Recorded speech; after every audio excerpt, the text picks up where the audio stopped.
চাকুরিতে চূড়ান্ত সুপারিশপ্রাপ্ত হওয়ার পরও যোগদান করতে না পারা ঢাকা ও চট্টগ্রাম বিভাগের প্রাথমিক শিক্ষকরা জাতীয় প্রেস ক্লাবের সামনে মানববন্ধন করেছেন।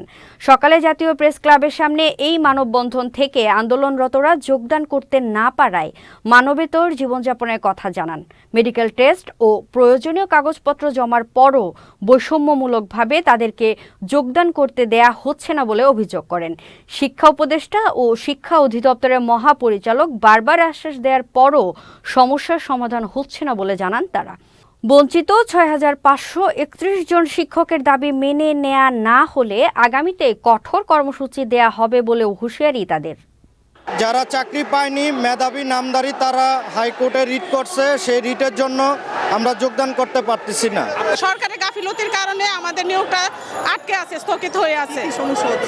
আমাদের সমস্যা হচ্ছে আমাদের বাচ্চা কাচ্চা না খেয়ে আছে, আমাদের পিঠ দেয়ালে ঠেকে গেছে, আমরা আর পাচ্ছি না অপমান সহ্য করতে। সামাজিকভাবে আমরা হেনস্থ হচ্ছি।